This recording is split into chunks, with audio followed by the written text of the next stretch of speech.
Ya,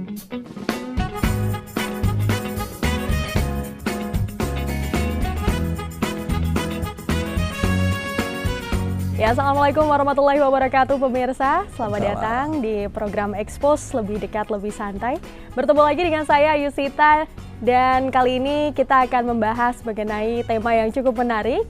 Seperti biasa saya akan menemani Anda selama 45 menit ke depan dengan narasumber yang sudah hadir di tengah-tengah kita. Tema kita kali ini tentang menyongsong era siaran digitalisasi, yaitu terkait tentang TV analog yang migrasi ke digital. Nah, ini seperti apa perkembangannya? Kita akan langsung membahas bersama dengan Pak Dadang Irawanto. Selamat datang Pak Dadang. Selamat datang. Ya. Assalamualaikum warahmatullahi wabarakatuh. Waalaikumsalam warahmatullahi wabarakatuh. Bagaimana Pak hari ini kabarnya? Ya, biasalah. Lagi pas musim kuliner. Musim kuliner ya Pak ya? Oh, sempat datang ke kuliner yang ada di sini? Iya, tapi kecewa lah apa yang dijual. Oh gitu? Gak ada yang dijual tuh. Dan mahal-mahal. Pak Dadang beli apa saja di festival kuliner kemarin? Temanku Yesi yang beli kopi karena dia tertarik dengan kopi Pekalongan. Kebetulan anak buahnya Mas Yesi ini juga anak Kajen. Si Tama itu anak Kajen. Jadi dia hafal lah tentang Pekalongan. Tapi buat saya Pekalongan tuh kota manis lah ya. Kayak saya ya Pak ya? Iya, benar. Kita hari ini berdua aja Pak ini, jadi relax, lebih dekat, lebih santai sesuai dengan temanya. Yes. Oke Pak, ini kita akan berbicara mengenai LPPL seperti itu Pak. Mungkin pemirsa dan saya juga ingin mengetahui bagaimana sih latar belakang atau perkembangan dari LPPL itu sendiri. Menurut Bapak nih selaku pemerhati LPPL. Iya.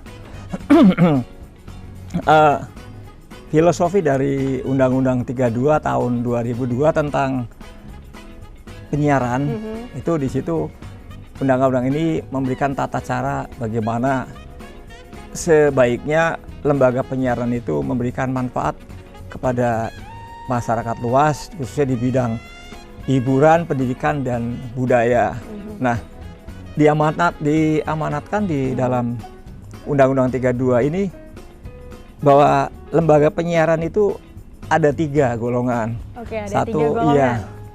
Pertama golongan lembaga penyiaran publik seperti dulunya sih sebetulnya ini lembaganya milik pemerintah. Tapi karena ada Undang-Undang 32 ini, maka lembaga penyiaran publik ini diwajibkan menjadi lembaga yang independen. Dan satu contoh ini adalah TVRI. Baik. Kemudian lembaga penyiaran swasta. Lembaga penyiaran swasta ini banyaklah kita kenal mulai dari berbagai macam TV, Trans, dan grup-grup RCTI, Indosiar. Sekarang ada lagi Kompas TV dengan menggunakan sarana satelit. Dan yang keempat adalah lembaga penyiaran komunitas. Nah, kebetulan yang tersirat di dalam Undang-Undang 32 tentang penyiaran ini, lembaga penyiaran publik lokal ini nggak di street secara jelas, tidak dinyatakan secara jelas bahwa LPPL ini memang dilindungi oleh undang-undang ini. Tapi iya, jadi karena euforianya dari para Pemda yang sudah banyak mengajukan permohonan untuk membangun lembaga penyiaran lokal seperti radio dan televisi, ya akhirnya izin ke KPID ataupun disampaikan ke KPI tetap diberikan hak yang sama untuk memiliki lembaga penyiaran seperti LPP. Nah, turunan dari LPP ini sebetulnya sih karena TVRI sendiri di saat Undang-Undang 32 ini lahir, ini statusnya ini mau di bawah siapa nih? Dulu ada Departemen Penerangan. Itu TVRI ada di bawah Dijen RTF, Radio, Televisi, dan Film. Departemen Penerangan dilikuidasi tahun 97-98 zaman era Presiden Gus Dur.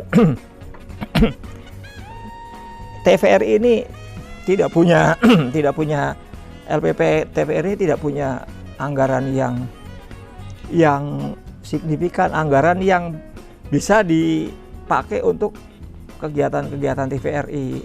Beda waktu zaman Departemen Penerangan, anggarannya luar biasa besar. Nah, terus euforia yang kedua, lembaga penyiaran publik lokal ini di daerah-daerah banyak yang mengajukan nih Mbak Ayu, mengajukan untuk punya televisi, mengajukan untuk punya radio. Tapi dengan satu catatan, selama di situ tidak ada RRI, itu boleh, itu amanatnya Undang-Undang 32. Nah, setelah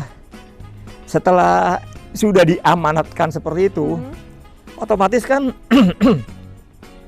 LPPL ini kebetulan yang dulu yang menangani masalah LPP lokal ini saya di Direktorat Telekomunikasi Khusus Lembaga Penyiaran Publik.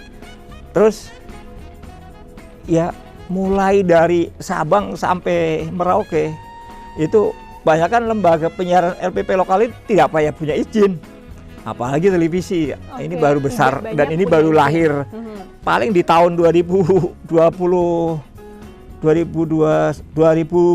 lah baru muncul lembaga penyiaran TV. Nah, seharusnya yang namanya LPPL televisi ini kan infrastrukturnya tidak murah, Ayu. Iya. Ini ini tidak murah. Harus punya perangkat audio, harus punya perangkat video. Iya, betul. Harus punya ruangan, harus punya gedung sendiri. Oleh karena itu, saya berharap pada saat-saat saya memimpin untuk mengajak anggota dewan di seluruh Indonesia yang punya lembaga penyiaran ini, supaya dia ikut andil memberikan anggaran. Jadi jangan cuma euforia sebentar, yang penting punya televisi. Iya, kemudian melupakan. Kemudian ambruk, lupa sih bagus, ambruk. Ambruk. Nah, yang paling saya gagas adalah bagaimana seharusnya LPPL itu dibiayai dengan anggaran APBD. Saya ajak rapat seluruh DPRD di Indonesia, saya ajak pertemuan dalam 1 tahun itu ada 8 kali pertemuan di seluruh provinsi. Kasusnya apa? Lembaga penyiaran lokal seperti televisi ini banyak yang tidur. Banyak yang ini yang analog ya, banyak yang tutup, banyak yang tidak siaran. Tapi di satu pihak anggarannya ngalir. Saya pernah diminta jadi saksi, saya menolak karena saya nggak merasa memiliki LPPL TV itu ada di Kalimantan. Jadi ini apa? Ini ada LPP lokal, katanya udah disahkan. Yang disahkan siapa? Jadi organisasi dari LPP lokal itu yang ada di Kalimantan Selatan semuanya swasta.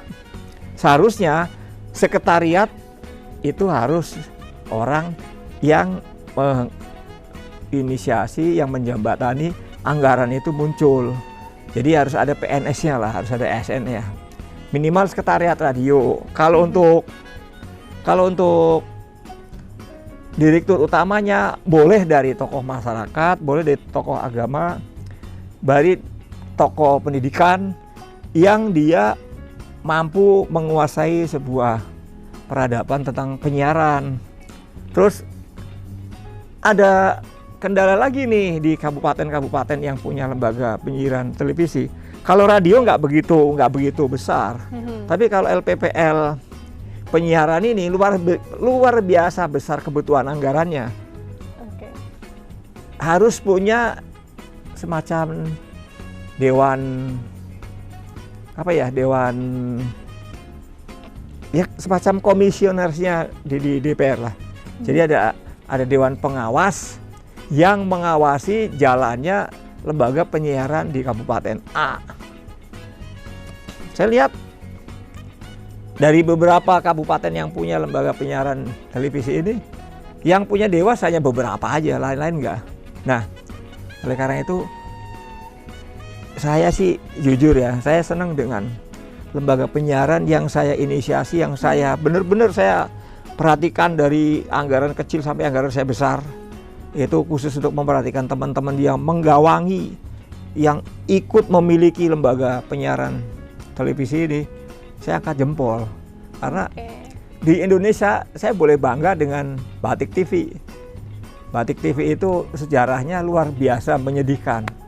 Udahlah, saya tahu para penggagasnya waktu itu Pak Wali Kotanya Pak almarhum Dr. Basir sama Mas Arif Karyadi sama Mas Budi sama Mas Tomo datang. Ya namanya orang Pekalongan baru datang ke Jakarta kan keringetnya masih banyak, saya mandi dulu aja lah ya. Saya bilang sama waktu itu Mas Arif ini masih eselon 4 lah. Masih eselon 4, jadi ya udah ayo kita siasati bersama. Terus saya suruh siapkan semua perangkatnya, udah sesuai semua. Maju. Pas lagi ada pembahasan dengan KPI, kebetulan KPI-nya sama saya orang Pekalongan juga nih. Baik-baik saya ajak ngomong, Dul ini gini-gini, bantu ya. Ya alhamdulillah dibantu. Dan Pak almarhum Pak Basir, Pak Dr. Basir, ya ke ruangan Dirjen supaya ngomong bahwa kami butuh, karena kota Pekalongan ini adalah kota yang perlu Bapak-bapak ketahui bahwa sudah masuk di UNESCO tentang batiknya ya. Nah, betul, Pak. Itu wacana saya sama Pak Basir almarhum. Waktu Pak Basir, saya dan Pak Dirjen, Pak Sukri Batubara. Pak Basir, batik itu dari zaman Belanda, zaman Jepang, zaman sebelum merdeka ini Pekalongan sudah home industry. Bagaimana kalau Bapak usulkan UNESCO supaya batik menjadi kebanggaan batik adalah Pekalongan. Kemudian Malaysia ribut batik dari Malaysia, biar aja Bang. Orang Jawa di Malaysia kan orang Pekalongan, orang Pemalang. Biar aja dia ikut meramaikan, jangan dilawan. Terus ngomong lagi reok dari Malaysia, biar aja. Nggak ada yang rugi kok. Orang Indonesia juga nggak merasa memiliki reok. Orang Indonesia nggak merasa memiliki batik. Gitu loh. Nah, kembali ke penyiaran publik lokal ini. Sekarang ini dalam waktu yang relatif singkat, tahun 2022 ini adalah akhir dari perjalanan analog.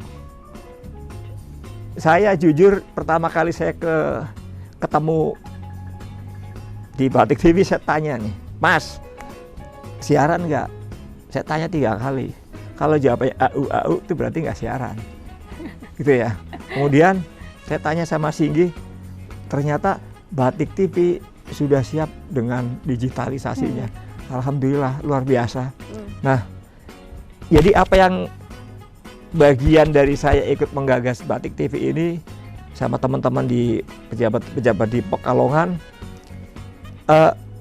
apa yang mau kita gawangi bareng-bareng, walaupun dengan anggaran yang terseok-seok, tapi teman-teman di Batik TV itu punya mental yang luar biasa, menjadi kebanggaan. Nah, cuma ada satu yang harapan saya adalah pada saat nanti analognya dimatikan, pindah ke digitalisasi, maka saya berharap teman-teman di wartawan di Batik TV ini bisa melakukan semacam survei untuk meyakinkan ke Kominfo, Kementerian Kominfo yang menggawangi tentang set-top box, perangkat yang buat menerima pergantian sinyal dari analog ke digital. Seberapa butuhkah, seberapa pentingkah masyarakat membutuhkan set-top box? Gitu ya. Karena apa? Set-top box ini kalau sekarang Mbak Ayu tahu, dulu waktu RCTI mau pertama kali siaran itu membutuhkan decoder. Decoder waktu itu harganya 125-an. Zaman itu sangat mahal. Kemudian muncul Indosiar tanpa decoder. Orang lari ke Indosiar. Pertanyaan yang paling gampang adalah, apakah masyarakat di Pekalongan siap menerima alat set-top box ini, gitu. Nah, jumlah warga penduduk asli Kota Pekalongan yang punya TV itu berapa persen? Dari jumlah penduduk yang ada, jumlahnya berapa? Yang memiliki TV analog berapa persen? Yang sudah siap dengan TV flat? TV flat pun kalau perangkatnya masih analog masih bisa belum, tapi masih bisa diakali dengan perangkat set-top box. Kementerian Kominfo dalam hal ini Direktorat Pita Lebar itu menggawangi dan ikut andil menyebarkan perangkat set-top box kepada masyarakat. Oke Pak, kita break terlebih dahulu, nanti kita akan lanjut kembali ya untuk segmen berikutnya. Jadi pemirsa jangan kemana-mana, tetap di Expose, lebih dekat, lebih santai.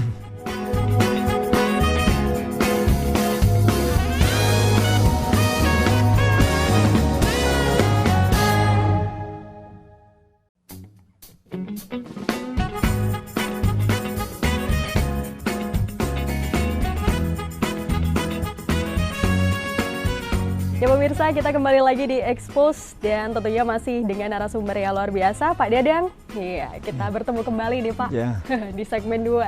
Terkait tadi Pak Dadang sudah menjelaskan sejarah bagaimana LPPL itu berjalan ya di Indonesia itu sendiri, terus juga beberapa kali mention tentang analog. Nah, ini saya ingin bertanya tentang ASO ini Pak.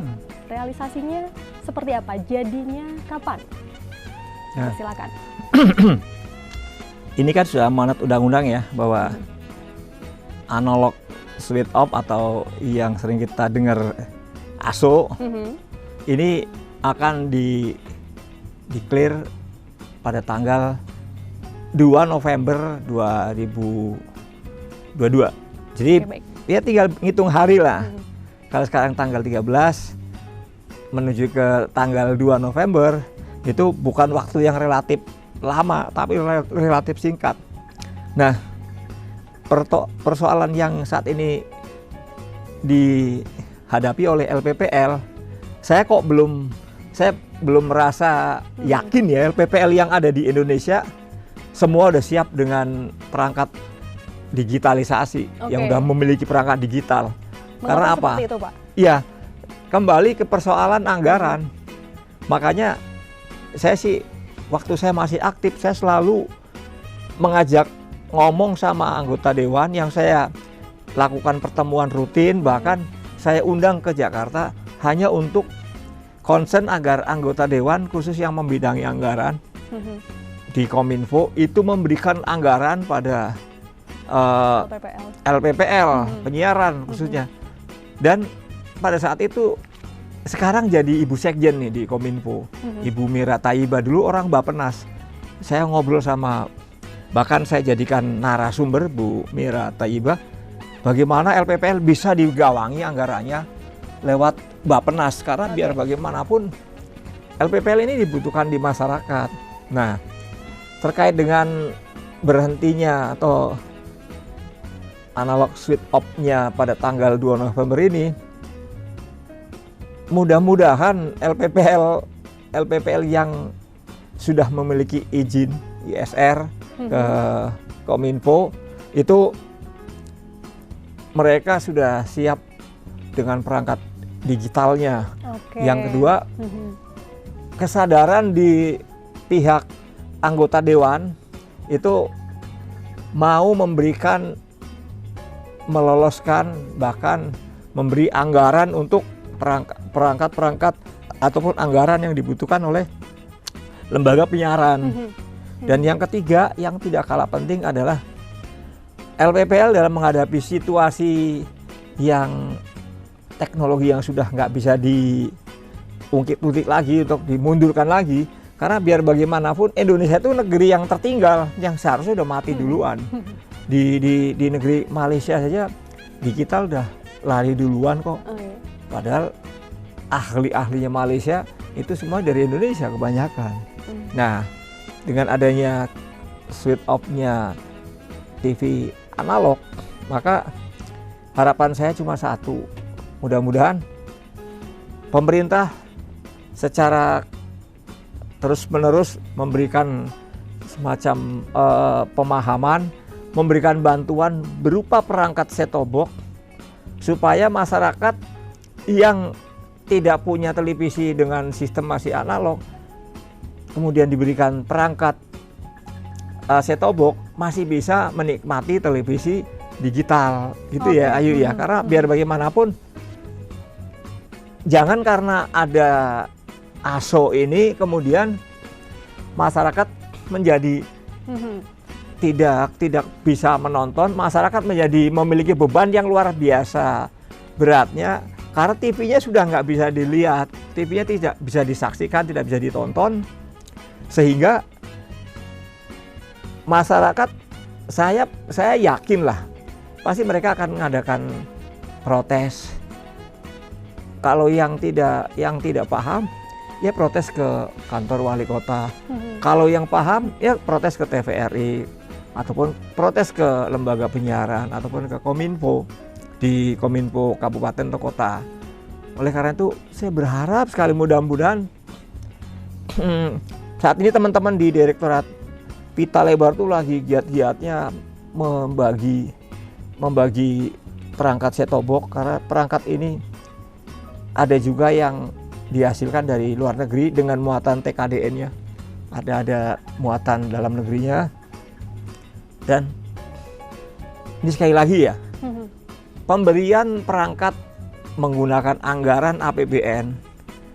Di satu sisi kita berbuat baik kepada masyarakat, tapi di sisi lembaga yudikatif seperti lembaga PPK, KPK ini merupakan sasaran yang paling empuk untuk diteliti terus sejauh mana pembagiannya ini sudah sesuai apa belum. Makanya teman-teman di Direktorat Pita Lebar selalu diberikan semacam pemahaman bahwa bagaimana kalau ini kejaksaan salah apa enggak.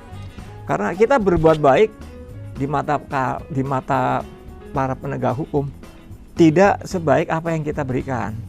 Ini ingat nih ya, kita berbuat baik untuk masyarakat supaya masyarakat bisa menikmati televisi, apalagi sekarang ini lagi musim bola. Ya kan? Masyarakat mana yang tidak nobar? Ya, salah satu yang membuat Indonesia maju ya memang harus siap dengan program siaran digital. Iya, kan betul. kita udah lihat digital itu baik kualitas gambar, kualitas sound, suaranya itu Sudah lebih bening, bagus ya, Pak, ya? jernih, tidak ada nyamuknya.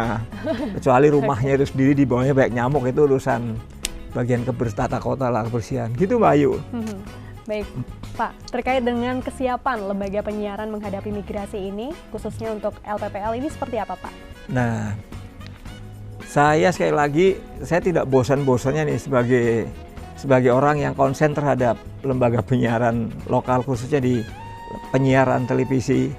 Ini ya mau tidak mau, siap tidak siap, kalian harus mengikuti program yang sudah.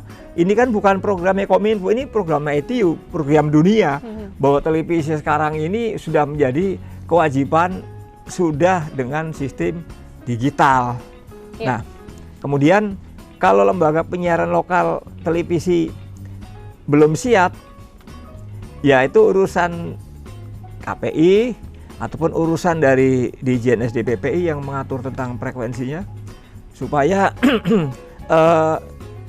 ditinjau ulang tuh izinnya karena dia bisa masih aktif apa tidaknya.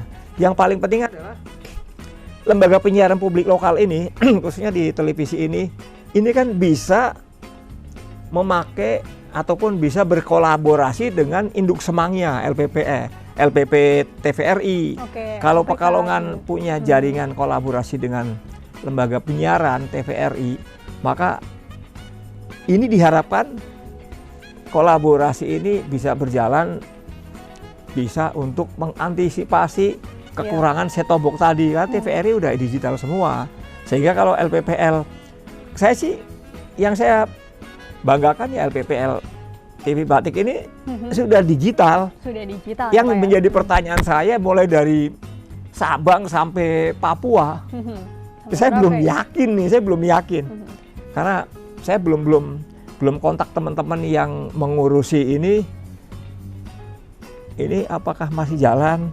kadang-kadang orang yang mengurusi lembaga penyiaran ini backgroundnya tidak tepat, Ayu.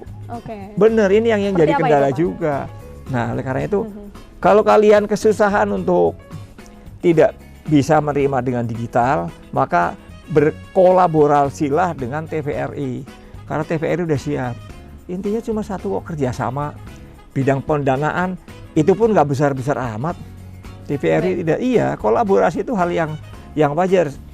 TVRI berterima kasih pada penyiaran LPP lokal, TV daerah, TV pemerintah daerah. Karena apa? Siarannya bisa dinikmati masyarakat umum. Itu kan ada TVRI yang nggak bisa nyampe ke masyarakat. Nah, dengan adanya lembaga penyiaran yang dimiliki oleh pemerintah daerah, ya ini kolaborasi yang win-win solution gitu, Win-win ayo, solution. gitu ya. Oke. Sementara itu yang bisa saya ini. Baik, untuk manfaat sendiri Pak, manfaat dari migrasi ini kepada lembaga penyiaran, ini seperti apa?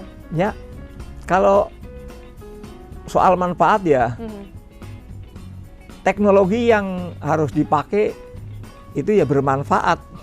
Teknologi digital yang saat ini dimiliki oleh ITU, yang saat ini dimiliki oleh lembaga penyiaran, baik itu swasta maupun LPP, ya manfaatnya banyak.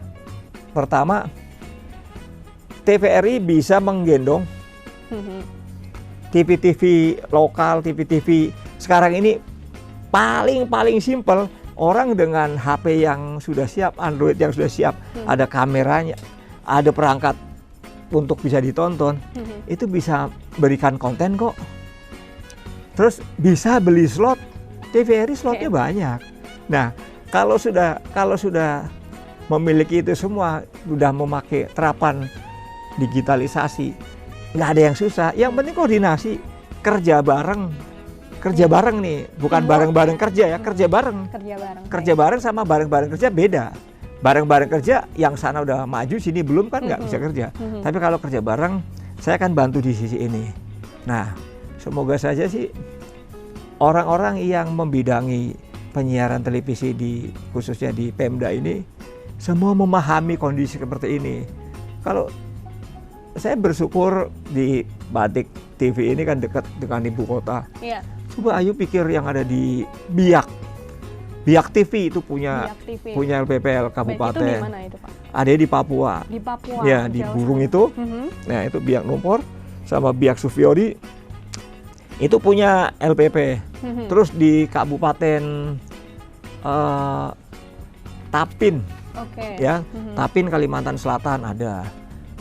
Nggak tahu nih darah putih udah darah merah atau belum nih, masih hidup apa enggak nih? Karena ada nih di Kebumen ya, pernah dengar ya? Di darah putih itu darah putih punya LPPL Kebumen. Terus satu lagi TV-ku Kuningan. Pernah dengar ya? TV Kuningan ini, aduh saya tidak underestimate, tapi saya melihat dengan mata kepala dengan batin. Dengan rasa kebatinan saya, wah ini kayaknya nggak bisa berkembang gini. Oke. Ini sorry ya. Ya, ini sorry nih. Tidak bisa berkembang. Ada gimana mau berkembang? Orang perangkatnya tidak ada, nggak sehebat ini. Padahal kalau mau kerjasama dengan TVRI, saya yakin perangkat kamera yang dimiliki oleh TVRI bisa diberikan kok, bisa dipinjemin kok. Baik. Pasti dikasih. Nih Mas, kayak kebutuhan ini boleh nggak? TVRI malah seneng, kontennya banyak, slotnya banyak. Dengan TV digital ini, seluruh daerah bisa mengekspos. Kalau Pekalongan batik, Pekalongan garang asem, Pemalang grombyang, Pemalang apalagi tuh. Nah, dengan kondisi muatan lokal, seharusnya diuntungkan. Mau bisnis apapun, lewat TV aja orang kita tinggal bikin, shooting sendiri, kemudian diupload, kemudian dikirim, ditayangkan. Nah, ini yang jadi persoalan. Mudah-mudahan seluruh para Pemda yang memiliki TV lokal yang masih tidur, ya bisa bekerja sama dengan LPP. Gitu ayo. Pak, terkait dengan migrasi ini ya, analog ke digital, adakah manfaat bisnis sehingga dimungkinkan kolaborasi dengan LPPL dan LPP? Khusus ini untuk LPP ya, TVRI dengan LPP lokal. Ya bisnis banyak. Kan pertama slot-slot yang masih dimiliki oleh digitalisasinya TVRI luar biasa banyaknya.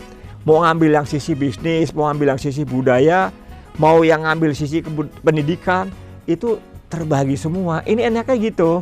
Kalau dulu kalau ngomong TVRI ya paling kalau di relay ya berita, ya kan? Yeah. Mungkin Unyil, kamu udah lahir belum waktu Unyil? Sudah. Nah ini tontonan Unyil ya? Iya. Mengingatkan masa bukan, kecil yang iya itu film Unyil. Mungkin teman-teman yang sebagai pengurus di Batik TV belum pada lahir juga pada saat Unyil itu lahir. Nah sisi bisnis luar biasa karena apa? Televisi menyiarkan dengan benar, televisi menyiarkan hak dengan baik, bisa diterima di berbagai macam kalangan selama apa yang diliput adalah real. Oke. Gitu ya. Apa yang diliput adalah real. Real ya, bukan settingan. Oke, baik. Sekarang Pak, kan banyak prank. kita break terlebih dahulu, nanti kita akan bahas selebihnya. Jadi pemirsa jangan kemana-mana, tetap di Expose, lebih dekat, lebih santai.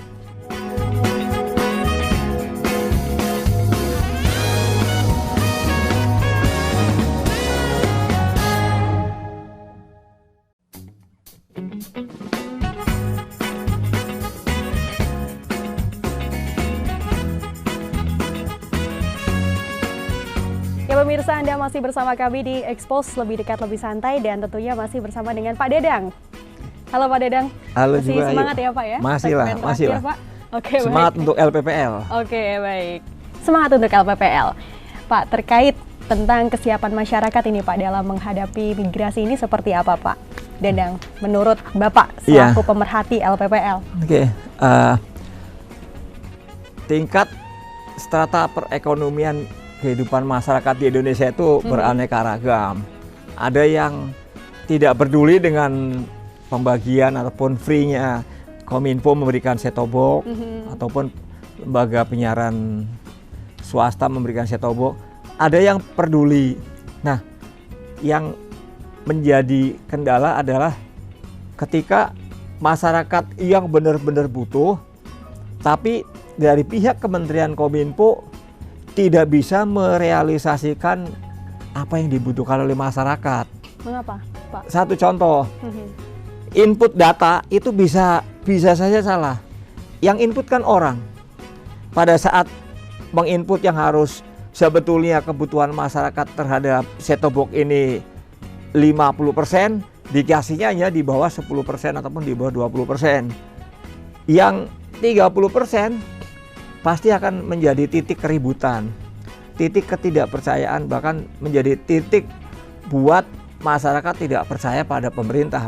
Tidak percaya pada Kominfo sih bagus, tapi kalau tidak percaya kepada pemerintah ini kan kasihan, pemerintahnya udah bekerja maksimal. Nah, kendala-kendala yang lain adalah saat Kementerian Kominfo dalam hal ini Direktorat Pita Lebar memberikan sosialisasi, memberikan semacam junjungan bimbingan teknis BIMTEK kepada masyarakat.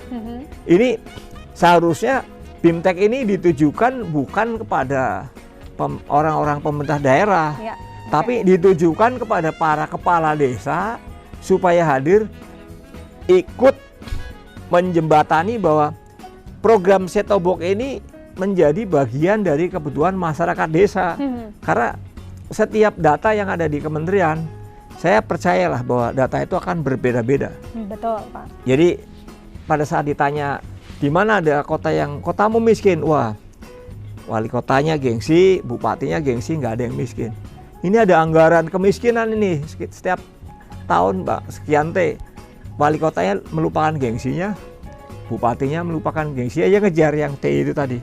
Nah, satu hal yang membuat kita, khususnya saya sebagai pemerhati, bahwa Kementerian Kominfo harus bijak dalam arti dia bisa memberikan secara win-win solution bahwa kebutuhan masyarakat desa, kebutuhan masyarakat yang non berpenghasilan tidak baik, katakanlah ekonominya lemah, itu sangat butuh perangkat set-top box, tapi justru tidak dikasih, tidak mendapatkan perangkat itu secara free. Jadi salah sasaran. Orang-orang kaya dikasih set-top box, tapi orang-orang kaya tidak pernah nonton TV. Yang butuh set-top box, orang-orang miskin di desa, di pegunungan yang butuh set-top box itu malah tidak dikasih. Ini kendala nih Ayu. Kendalanya paling tidak Kominfo sudah punya data yang signifikan bijaknya bahwa mudah-mudahan data yang disampaikan oleh teman-teman yang membidangi penyebaran set-top box ini itu datanya qualified. Artinya bahwa set-top box itu benar-benar akan jatuh diterima oleh orang-orang yang sangat membutuhkan. Kelihatannya sederhana, kelihatannya simple. Padahal begitu pelaksanaan pembagian di masyarakat, ini yang namanya orang serakah, itu sudah menjadi bagian kehidupan orang Indonesia yuk. Ini buat keluarga saya dulu. Iya Pak. Ya, misalnya saya sebagai pemegang pembagi set-top box, keluarga saya dulu lah, ini di keluarga saya ada 20, padahal keluarga saya yang 20 itu tidak masuk di dalam urutan pembagian. Ini kelihatannya simpel, sekali lagi kelihatannya simpel. Ini mudah-mudahan teman-teman Kementerian Kominfo di Direktorat Pita Lebar menyikapi hal kayak gini supaya di satu sisi set-top box ini bisa diterima dengan benar oleh orang-orang yang butuh benar-benar, daripada di satu sisi set-top box dibagi kepada orang-orang yang orang-orang kaya, tapi dia tidak pernah nonton televisi. Coba ironis. Ini ironis dan ini menyakitkan buat orang-orang yang benar-benar membutuhkan perangkat set-top box. Nah, jadi jalan yang paling pas adalah mudah-mudahan teman-teman di Direktorat Pita Lebar, teman-teman di Direktorat Penyiaran bisa memberikan gambaran ataupun di dalam memberikan bimbingan teknis, sosialisasi, ajaklah para kepala desa. Karena kepala desa itu adalah ujung paling tertinggi di masyarakat. Jadi pemimpin tertinggi di masyarakat bukan bupati, bukan wali kota, tapi kepala desa. Kebetulan di Kota Pemalang nggak ada kepala desa. Nah, adanya lurah, maka set-top box ini pada saat dibagikan, data yang qualified justru ada di data desa, bukan data di kementerian. Karena di data kementerian ini boleh dicek nih, data di kementerian kadang-kadang suka berubah, tapi orang-orang tidak konsen untuk segera merubah. Itu. Nah, mudah-mudahan itulah yang saat ini terjadi. Yang paling sakit lagi adalah ketika kepala-kepala Kominfo ini masuk dalam ranah pembagian set-top box dengan jumlah yang diharapkan misalnya besar, ditandatangani oleh Pak Wali Kota atau ditandatangani oleh Bupati, tiba-tiba dia mendapatkan jumlah tidak sesuai dengan apa yang ditandatangani. Ini pun menjadi catatan khusus buat teman-teman di Direktorat Pita Lebar, bahwa jangan sampai kegiatan sosialisasi yang disampaikan oleh Direktorat Pita Lebar ini menjadi bumerang buat teman-teman di Dinas Kominfo. Begitu pulang dari rapat koordinasi, dia kehilangan jabatan. Baik. Karena apa? Bupati mana sih, wali kota mana sih yang mau disakiti hatinya oleh anak buah yang dianggap, padahal anak buah ini udah berjuang mati-matian. Nah, ini harus disikapi oleh teman-teman di Direktorat Pita Lebar Kominfo supaya bagaimana pembagian free ini bisa berjalan secara normal, tepat sasaran, dan sesuai dengan kebutuhan masyarakat yang benar-benar membutuhkan. Itu baru win-win solution. Solution. Yuk. Sementara itu yang bisa saya sampaikan. Baik Pak, bagaimana progres dari pemerintah terkait STB gratis itu Pak? Ya, STB gratis ini, set-top box gratis ini bersumber dari dua pendana. Pertama dari anggaran APBN yang digawangi oleh Direktorat Pita Lebar di Jen PPI di Kominfo, dan kedua bantuan set-top box dari lembaga penyiaran swasta. Nah, terkait dengan bantuan penyiaran dari lembaga penyiaran ini kadang-kadang ini pun perlu dikritisi juga. Sudah di state misalnya mau nyumbang 10.000 setobok, baru dikasihkan di bawah 2.000, baru dikasihkan nyicil. Ini pun menjadi kendala juga. Artinya konsekuensi dari lembaga penyiaran swasta ini pun harus diingatkan terus bahwa kalau kalian memang mau nyumbang 10.000, mau selesai dalam 1 tahun tidak apa-apa, yang penting kamu nyumbang 10.000. Jangan ini waktunya 1 tahun udah mau habis, yang disumbang masih di bawah standar, katakanlah 1.000, 2.000. Ini kan, aduh, ini tidak memberikan win-win solution, ini malah memberikan bumerang pada saat masyarakat benar-benar butuh, tiba-tiba konsekuensi dari lembaga itu ya sangat memprihatinkan lah. Itu aja, mudah-mudahan pemerintah bisa mengantisipasi seperti ini. Oke Pak, kontribusi pihak lain terkait tentang penyediaan STB ini selain pemerintah adakah? Kalau kontribusi itu selain pemerintah, kemudian lembaga penyiaran swasta, seandainya ada dana CSR ataupun ada bantuan yang tidak mengikat dari negara lain, dari negara-negara yang memiliki satu kerjasama dengan lembaga penyiaran swasta, ya tidak masalah. Tapi untuk sementara ini, untuk pembagian set-top box ini baru 2 sumbernya, dari pemerintah, Kominfo, sama lembaga penyiaran swasta. Itu aja. Oke, baik Pak. Kendala dalam penyebaran STB pada masyarakat, karena kita tahu bahwa masyarakat ekonominya tidak semua sama. Ini seperti apa Pak? Ya kendala seperti saya katakan tadi. Data yang disampaikan oleh teman-teman di kabupaten yang butuh set-top box, kadang-kadang dari pemerintah, dari kementerian menerima dari pemerintah daerah, misalnya butuh 10.000 hanya dikasih 2.000, itu pun kendala juga. Artinya apa? Kendala yang dihadapi oleh Kementerian Kominfo ini kan,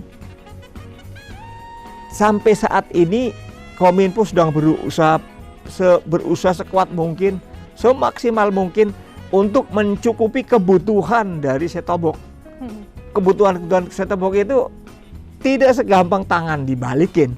Artinya usaha dengan penganggaran yang luar biasa besarnya pun menjadi sorotan buat teman-teman dari BPK, KPK, Kejaksaan, khususnya bahwa yang namanya perbuatan baik untuk masyarakat belum tentu dianggap baik oleh pihak penyidik.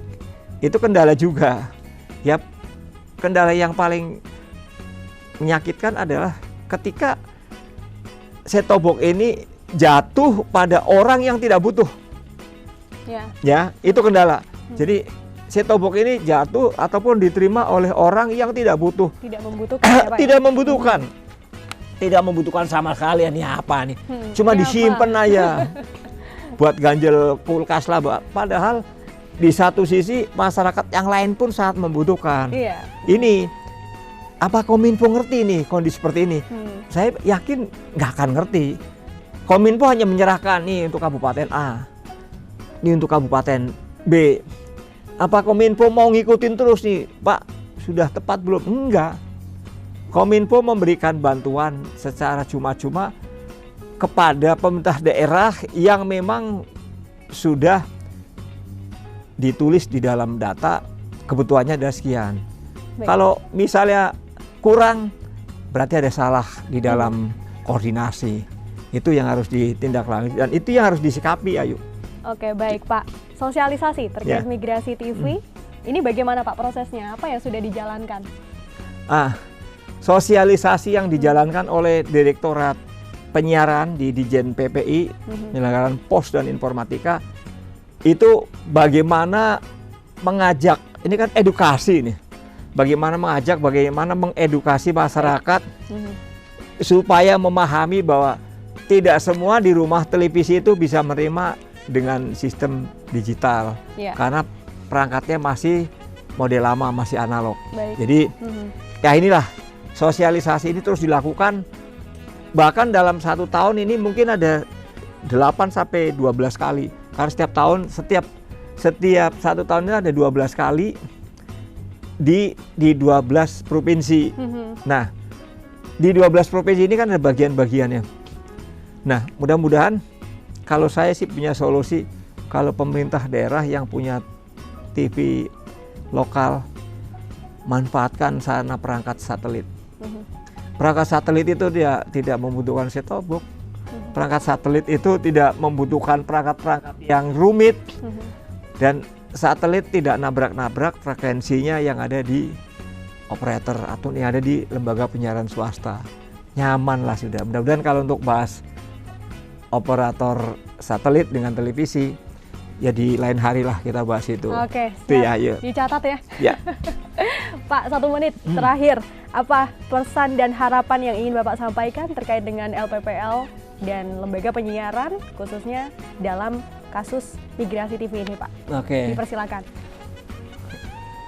Saya hanya berangan-angan ya, karena di dalam memberikan izin saat analog, lembaga penyiaran publik lokal ini tidak sesimpel mungkin. Maka begitu lembaga penyiaran publik lokal ini misalnya kesulitan dalam hal digitalisasi, segeralah bergabung dengan induk semangnya, lembaga penyiaran publik TVRI. Begitu udah bergabung dengan TVRI, maka berbagai macam kendala semaksimal mungkin bisa diantisipasi. Itu baru win-win solution lagi. Sementara itu yang ya, jadi bagaimanapun juga saya tidak memuji siaran TVRI, tapi di seluruh Indonesia TVRI udah moncer. TVRI bisa dinikmati oleh masyarakat di paling ujung Berung pun dia bisa nikmati. Apalagi dengan sekarang dengan digitalisasi, kalau lembaga penyiaran publik yang ada di Indonesia ini mau berkolaborasi, mau bekerja sama, mau menjadi bagian dari penyiarannya induk semangnya adalah LPP, maka hal-hal sinergitas yang dimiliki oleh lembaga LPP ini menjadi bagian dari yang dirindukan oleh masyarakat. Hiburannya jelas, konten lokalnya jelas, dan muatan pendidikannya jelas. Apa sih? Ketimbang nih, saya nggak ngomong penyiaran swasta yang dimuat masalah sinetron, terus sinetronnya berbelit-belit, mau tamat muncul lagi, mau tamat muncul. Aduh, ini yang membuat orang kaya tidak suka nonton TV, gitu ya. Jadi, aduh, nggak banggalah dengan sinetron, tapi banggalah dengan konten lokal yang mendidik, inspiratif, bahkan bisa menghidupi perekonomian di daerah-daerah yang terpencil sekalipun. Jadi seperti itu Ayu, harapan saya sebagai, ya kalau dibilang sebagai orang yang benar-benar mengkritisi LPPL, karena saya menjadi lurah dari LPPL seluruh Indonesia. Luar biasa. Iya, lurah itu kan kerjaannya melek. Makanya kalau satu saat LPPL di Kabupaten A mati terpuruk, aduh, berarti lurahnya bodoh. Kalau di LPPL di satu daerah hebat, luar biasa moncer, lurahnya nggak dapat apa-apa, nggak pernah dikatain lurahnya pinter, enggak. Yang pinter LPPL-nya itu. Oke, itulah bedanya lurah zaman saya sama lurah zaman sekarang. Kalau lurah zaman saya kan dibodoh-bodohin karena anggaran sudah dikasih, kegiatan sudah dikasih, tapi tidak maju. Tapi begitu LPPL maju, yang maju adalah bukan saya, yang maju teman-teman kreatif di lembaga penyiaran lokal televisi, di mana saja dia punya eksperimen, dia punya eksistensi, itulah lembaga penyiaran yang diharapkan oleh masyarakat. Itu Ayu. Siap, terima kasih Pak Dadang sama-sama atas diskusi kita kali ini di Expose. Terima kasih sudah bergabung dan terima kasih pemirsa sudah mendengarkan dari awal sampai akhir. Semoga bermanfaat untuk tema kali ini. Saya Yusita beserta tim Expose dan narasumber pamit undur diri. Wabillahi taufiq wal hidayah. Wassalamualaikum warahmatullahi wabarakatuh. Waalaikumsalam warahmatullahi wabarakatuh.